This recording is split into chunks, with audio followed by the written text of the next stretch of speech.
Fans, tomorrow is the spring game. It is back at Kyle Field for the first time in several seasons. 5 o'clock kickoff for the game. It'll be aired nationally on SEC Network. You'll be able to listen as well on our sister station, 1620 WTAW. We're encouraging fans to buy their tickets in advance. Make sure you get them early. We anticipate a large walk-up crowd. It's Parents' Weekend. Weather's going to be great. Fun to watch this team. It's going to be a nice crowd, so get them early, 12thman.com. Click on the top image of the page, and you can buy your tickets right now. And, well, not by coincidence, Jeff Banks hanging out with us here on the Friday edition of Studio 12. One of the all-time great promoters of this program, Jeff Banks. Yeah. If he can't excite you about the spring game, nobody can. There you go. But, first of all, Jeff, it's back at Kyle Field. And after a 2-year hiatus, I know that's got the coaching staff pretty excited. No doubt. I mean, when I first got here, which was 3 years ago, Johnny Manziel was coming into his sophomore year, and I didn't know what to expect. You know, it was the old Kyle Field, but I didn't know. You know, I was thinking, okay, well, we had a scrimmage on a Saturday morning or Saturday afternoon, and there was, you know, probably 10 or 12,000 people at that year. And so I was thinking, all right, there might be like 15 or 20. And then, you know, it was on ESPN and all that. But, God, I don't know how many there actually were. But it was well over 30 or 40,000 people, and it was awesome. And so, you know, I think the biggest thing is bringing it back, having it in the new stadium. And it just gives our young guys such a great feel for and us as coaches to see how they perform in this environment, although it's not like the biggest X's and O's challenge because obviously you don't want to show people very much and you want to keep it vanilla, which is good because then the players can kind of play fast and you can evaluate it. But you get a feel for maybe how they would react in a real game. And so there's a lot of those type of guys. Besides the mid-year group, there's also a lot of freshmen that maybe didn't play as much, and now all of a sudden they're going to go out with the one defense or offense or the two defense or offense, and we're going to get a feel for what they're going to do in a real environment. On that note, you had an awesome crowd at Friday Night Lights, like 10 or 11,000 coming out to that on a cool Friday night. As coaches, what did you see out of your kids? I know Coach Sumlin was excited about to see first time they really got them under the lights in front of fans. What did you guys see out of your group? Yeah, I think the biggest thing is obviously we're continuing to make strides on defense, and you can see that. I mean, early in the scrimmage, the defense asserted themselves and did a nice job kind of stopping the offense, especially on third down. And then in the second half, the offense's tempo started going, and we started moving the ball pretty consistently and got a few big plays in there. Christian Kirk had a reverse, and there was a couple other pretty good throw and catches in the end zone. And so I think, you know, kind of both sides left feeling like, you know, okay, we see enough to know we're going to be pretty good on both sides of the ball, just in different styles. And then, you know, we kind of did a little red zone scrimmage the other day at the end of our team segment, and the offense kind of won that. But you know, it's interesting. We have a veteran group coming back. We've got several newcomers that were mid-year, and I think, you know, the collection of that has the future being pretty bright. Jeff Banks of Aggie Football joining us. Spring game is tomorrow at Kyle Field. And before we kind of discuss your specialists for the 2016 season, let's go back a couple of days because you had two of them competing in Pro Day. That's right. In Drew Kaiser and Taylor Bertolette. Real chances coming up for those guys. And I was kind of joking about it before we started the interview here. I'd never seen a Pro Day at A&M where scouts reacted to something they saw with cheers and ovations. Yeah, that's right.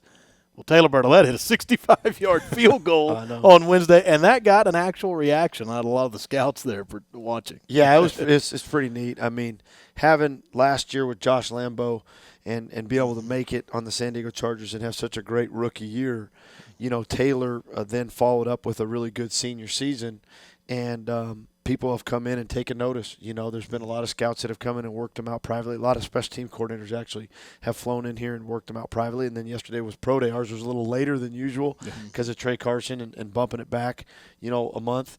But we know what he's capable of. He knows what he's capable of. It was awesome to see him do well yesterday. He had a great workout. You know, two coordinators from the Jets and the Panthers were there to run the workout. So not only will the scouts write all that down and then send that back to the office, and so all those teams will get that information that he hit a 65-yarder, but there's two coordinators there that saw it, which is big. And, you know, the Texans have come in. The Patriots have come in. I mean, there's a lot of different teams that have worked them out. And then on the other hand, you got Drew, who, you know, was kind of we got information back from the combine that he was one of the best, if not the best, performer there at the combine. And so you take that with his vast experience in the Southeastern Conference and here at A&M and how well he's done and the consistency at which he's punted at a high level. I think that sets up for, hey, look, if he gets drafted, he gets drafted. I think people think that could possibly happen. But to me, it's just about making a team and winning a job, and whether you get picked in the 5th round or you're undrafted, like Josh showed us last year, right? Like DeShazer Everett showed us last year. It's really just about being in position to win a job, and especially as a specialist, they're going to keep one punter and one kicker. So you better win. You better be ready to compete, and I think he's going to do really good. He's have a long career in the NFL, and Taylor's gotten an opportunity. The door's open, and he's walking through it, and he's going to have his chance. So we're excited for both those guys. Yeah, that's the good news. The bad news is you got to replace them. That's right. That's the first thing. That's the first thing that Brant Boyer, the special teams coach of the Jets, said to me. He goes, "Gosh, these two guys are really, really good. Hey, who do you got coming in?"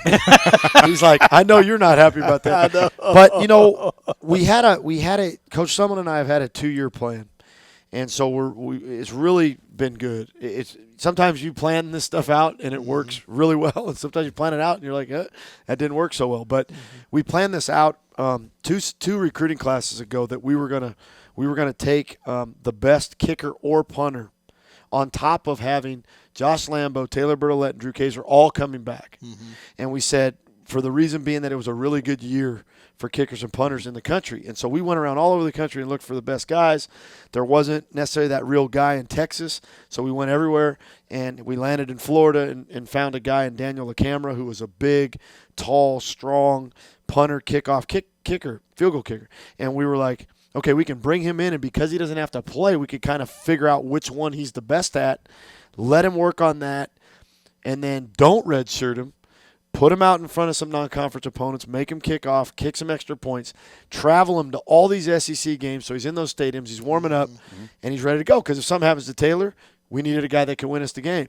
If something didn't happen to Taylor, he was going to gain experience through all that because of the seriousness of it, being on the road, being on the plane to travel and all that stuff. So that has really paid off because, sometimes it does and sometimes it doesn't.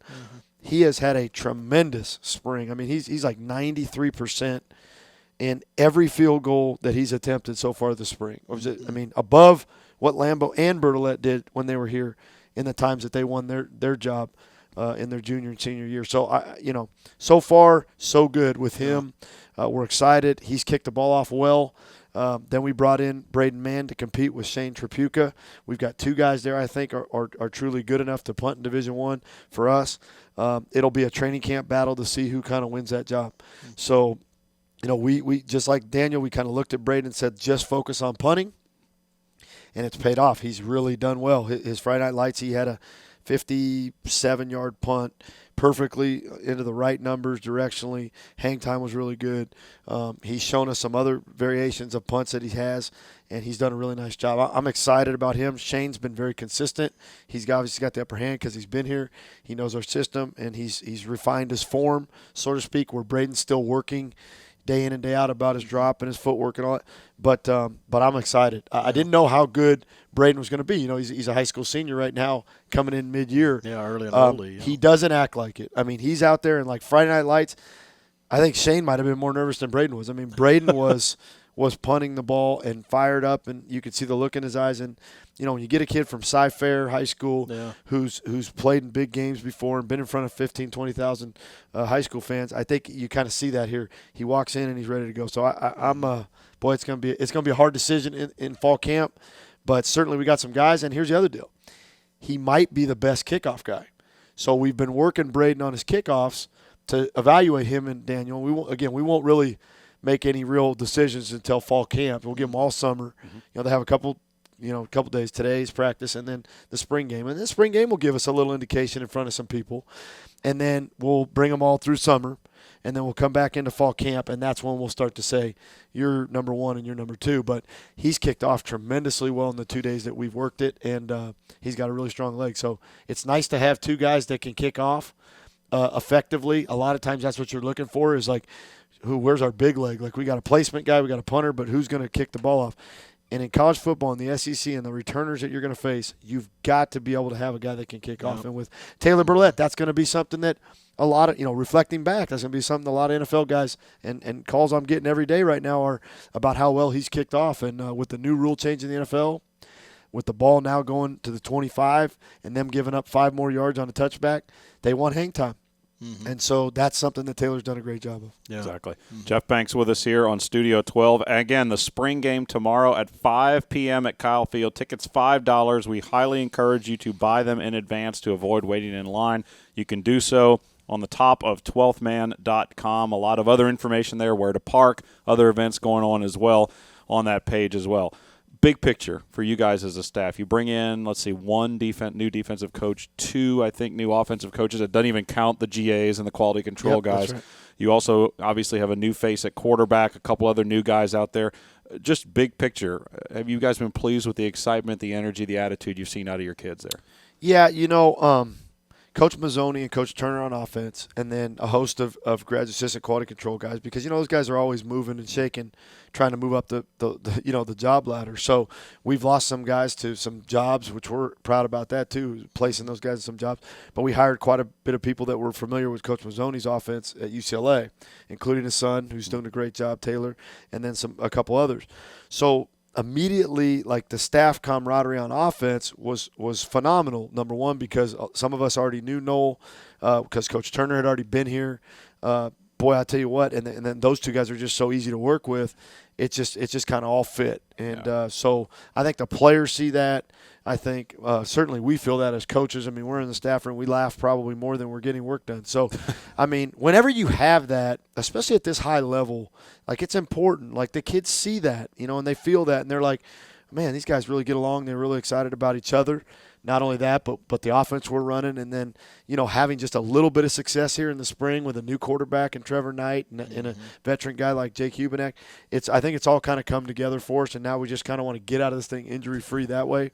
On defense, Coach Turner's been in the SEC for a long time. Yeah, since 2002. Yeah, Coach Price knew him already, has had a relationship with him. And, of course, Coach Joseph's back and Coach Chavis is back. And they kind of were building something last year and taking a step forward. Mm-hmm. And I think having Coach Turner come in and fit right in with that group and try to take another step forward. So it's been awesome. I mean, recruiting-wise, there have been some fresh perspectives. There's been some fresh energy with it. How excited guys are to get into the state of Texas and recruit again, knowing that Coach Turner's had such a great past here recruiting, knowing that Coach Mazzoni has been nationally recruiting for UCLA and Arizona State for the last 8 years. He comes in here right away and says, wow, we got everything to offer, more than those other schools. So I think it was a perfect situation. Coach Sumlin put it together and kind of had his plan, and it all worked. So we're doing a great job, and it's been a fun spring. All right, spring game tomorrow. Real quick before you go, return men. Who might we see out there tomorrow? Who do you like so far? We kind of haven't put a big emphasis on that this spring, just because Speedy's been banged up with injuries. Christian obviously had a great year, so we hadn't had to. Usually come in, you're like, we got to evaluate guys. The one new guy that really stands out. 2 new guys. One's an old guy that's new for us, is Justin Evans, and he returned some kickoffs in the bowl game, and he is a natural, and so we're excited about him in kickoff return. But also number 5, Travion Williams, who's he's had every bit of as an impressive spring as Christian did a year ago. Another early enrollee from high school. Yeah, we are excited about him and getting the ball in his hands. So I think punt return is very difficult. Christian showed that you could do it, but it's hard for a true freshman coming to catch punts. But on the kickoff return game, you got a little more space. There's a lot more people in front of you blocking. I think Travion will have a chance early in the season to maybe for us to take a look at. Now tomorrow night, here's the deal. Here's the special deal for tomorrow night, or Saturday night. I'm sorry, is going to be the 12th man kickoff cover team against the 12th man kickoff return team. So it's all walk-ons versus walk-ons because, hey, the 12th man worked out at Pro Day yesterday. Sam Miller, who's the all-time leader in starts ever, right? Consecutive starts. Yeah. So here's my deal is we're looking for a 12th man. And we've got a couple candidates in our mind from how well they've performed in the past and in spring. So every guy on on that group for both the 11 running down and the 11 returning. So first half, the first kickoff return of the game, and the second half, first kickoff return of the game. Kwame Etwe, who's a walk-on, has been really performing, like a scholarship guy. He's so good as a young freshman walk-on. But we're going to let him return the kick, and we'll have some other guys running down that we're waiting to see if they make the tackle. Because if you remember correctly, 3 years ago when Johnny was in that spring game, Sam Miller made the tackle on kickoff. Yeah. And I tell you what, talk about losing Drew Kaiser and Taylor Bertolette, you got to replace the most important man on the field, the 12th man, Sam Miller. That's right. Wore it more than anybody in this school's history, so good luck with that. Yeah, that's right. Him and Devontae Burns were co-special teams player of the year, and both guys have worked out for over 5 groups of scouts on their own and just to do special teams. So we're proud of that too. Those guys have been great coverage players, and Sam's blocked some kicks, and we wish them the best too. All right. We wish you the best in the spring game. We'll talk to you more as we get closer to that 2016 kickoff. Thanks, Coach. Appreciate it. Thanks for having me.